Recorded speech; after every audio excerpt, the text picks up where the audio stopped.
Pro. Buenos días, licenciada Estela Guerrero. Nosotros somos estudiantes de la carrera de enfermería del tercer ciclo paralelo A. Y en esta mañana nos encontramos en el Hospital IES de Guaranda, quien nos ayudará la doctora Joana Donato con una entrevista denominado Historia Clínica Ocupacional. Buenos días, doctora Joana Donato, médica ocupacional del Hospital IES de Guaranda. Nosotros nos encontramos nuevamente aquí para realizar una entrevista con el tema de historia clínica ocupacional. Es por ende que quiero que nos ayude respondiendo unas preguntas y dice así. Para usted, ¿cuáles son los objetivos de la historia clínica ocupacional? Buenos días, muchas gracias por haberme tomado en cuenta nuevamente para la entrevista. El principal objetivo de la historia clínica ocupacional es relacionar las patologías que pueda o no tener el paciente con los factores de riesgo a los que se encuentra expuestos, para de acuerdo a eso poder determinar la probabilidad de desarrollar algún tipo de enfermedad profesional o también alguna otra patología que pueda presentarse en el mismo. Listo. Una vez que nosotros ya conocemos los objetivos de la historia clínica, ¿qué información se debe considerar en este tipo de historia clínica? Verá, para esto, en esta pregunta sí me voy a demorar un poquito. Es importantísimo tener varios puntos en la historia clínica ocupacional. Existen unos formatos para la historia clínica, tenemos formatos ya establecidos de historia clínica de preocupacional, es decir, al ingreso a la institución, el periódico, que por lo general se realiza cada año o dependiendo de la patología del paciente semestralmente. También tenemos el de reintegro, cuando un paciente sufre alguna patología y tiene que ausentarse por un tiempo prolongado de la institución, y también la que es ya la que es para salir de la institución. Entonces existen estos cuatro tipos. Eso es principal, es muy importante aclarar. Posteriormente, en la que es un poco más completa es la de inicio, la preocupacional. ¿Por qué? Porque aquí nosotros vamos a tener una amplitud de datos que necesitamos consultar al paciente para poder determinar riesgos a los que se encuentra expuesto dependiendo de su sitio de trabajo. Entonces, primero es muy importante determinar los datos del paciente, así como los datos de la institución. En la institución, el nombre de la institución, el RUC y demás. En los del paciente, nombres, apellidos, edad, identificación sexual, la orientación, si es que tiene algún tipo de discapacidad, la fecha de ingreso a la institución, así también como el puesto de trabajo en el que se va a desarrollar y el área en el que se va a desarrollar. Este es el primer punto. Como segundo tenemos el motivo de consulta, que en este caso podría ser la apertura de la ficha ocupacional. Posteriormente tenemos los antecedentes del funcionario. En los antecedentes es en esta parte similar a la historia clínica normal, en donde se preguntan antecedentes clínicos, quirúrgicos y de alergia. Y también en la parte hace una diferencia entre hombres y mujeres.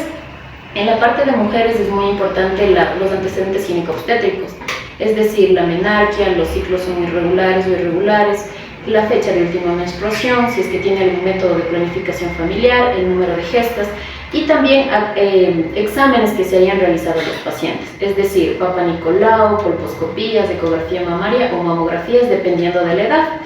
Mientras que para los hombres vamos a tener en esta parte los antecedentes propios de ellos, como son la realización del antígeno prostático, algún eco prostático, el número de hijos y también la parte de si es que tiene algún método de planificación familiar. En cuanto a los antecedentes personales, es muy importante la parte de los hábitos que tienen los pacientes. Si es que tienen algún tipo de hábito nocivo, como consumo de tabaco, alcohol o alguna otra droga, al igual que la actividad física que realicen y la medicación que se encuentren tomando de forma continua. Este es el tercer punto. El cuarto punto son los antecedentes laborales que ha tenido el paciente. ¿En qué empresas nomás se ha desarrollado? ¿Cuánto tiempo estuvo en estas empresas? ¿Qué cargo desempeñaba? ¿Cuáles son las actividades y cuáles son los riesgos a los que estuvo expuesto en cada puesto que haya desempeñado? Y conjuntamente determinar si en alguno de estos trabajos tuvo alguna enfermedad profesional o algún accidente de trabajo. El siguiente punto importante son los antecedentes familiares. Entonces ahí es muy importante enfermedades crónicas, transmisibles y no transmisibles, y también la presencia de cáncer, discapacidades y demás. El siguiente punto a tomar en cuenta en consideración en la historia clínica es los factores de riesgo a los que está expuesto el paciente en el cargo en el que va a desarrollar dentro de esta institución. Bueno, entonces aquí tenemos el puesto a desarrollar, el área en el que se va a desarrollar, y de ahí vamos a determinar los riesgos, si son biológicos, físicos, químicos, mecánicos, económicos y psicosociales. Y de acuerdo a eso, las medidas preventivas que vamos a tomar como institución para prevenir, de acuerdo de los riesgos, la aparición de accidentes o enfermedades profesionales. El siguiente punto importante a considerar es la actividad extralaboral que realiza el paciente. ¿Por qué es muy importante esto? Porque los factores de riesgo a los que está expuesto dentro de la institución pueden empeorar como otros factores de riesgo si realiza alguna actividad extralaboral. Como siguiente punto en la historia clínica ocupacional de ingreso tenemos el motivo de la consulta, si es que existe alguna enfermedad en este momento, por ejemplo, señor, alguna molestia que tenga ahorita. Si es que le dice sí, entonces igual pasamos al siguiente punto, que es la revisión de órganos y sistemas. Entonces igual vamos viendo por partes. Posteriormente ya la parte de la toma de signos vitales y medidas antropométricas, como también para determinar si existe a partir de su salud alguna alteración a nivel físico. Como siguiente punto el examen físico, luego tenemos ya la parte de los resultados de los exámenes que se le hayan solicitado. En esta parte es muy importante, nosotros como Hospital Básico Boranda tenemos protocolos de acuerdo a cada sitio de trabajo para pedir exámenes de laboratorio, exámenes de imagen, y además nosotros también tenemos interconsultas que realizamos de psicología, odontología y nutrición como protocolo interno.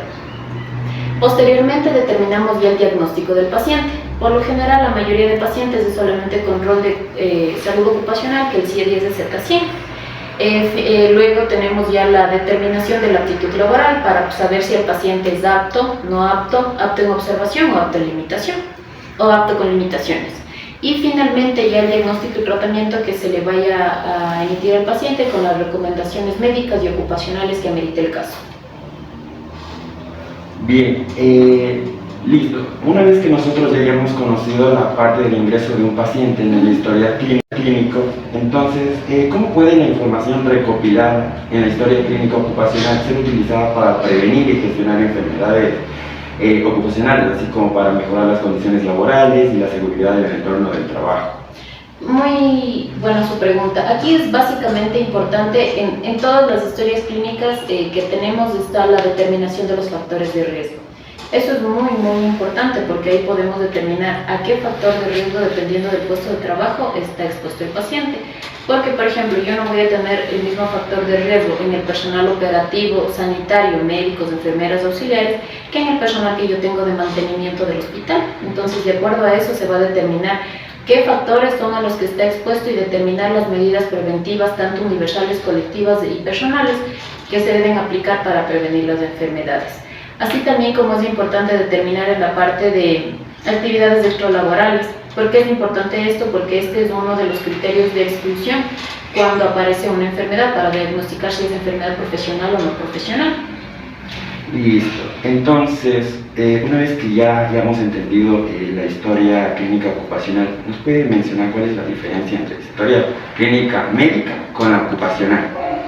Bueno, la historia clínica médica están muy relacionadas entre sí, tienen muchos aspectos en común.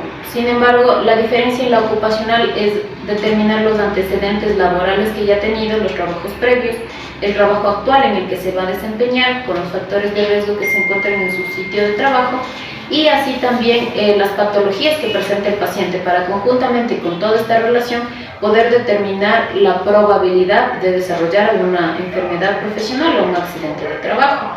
A diferencia que en la historia clínica normal, nuestro principal objetivo es diagnosticar de alguna patología al paciente para poder curarle de la patología. La historia clínica ocupacional también puede ser una preventiva, o sea, el paciente llega totalmente sano a la institución y yo sé a los riesgos a los que está expuesto, y de acuerdo a esos riesgos yo prevengo con diferentes medidas, la aparición de alguna patología. Listo. ¿Qué conocimientos se necesitan para poder dar un análisis óptimo en la historia clínica ocupacional? Es ideal siempre que se realice por algún profesional que ya esté capacitado en el área.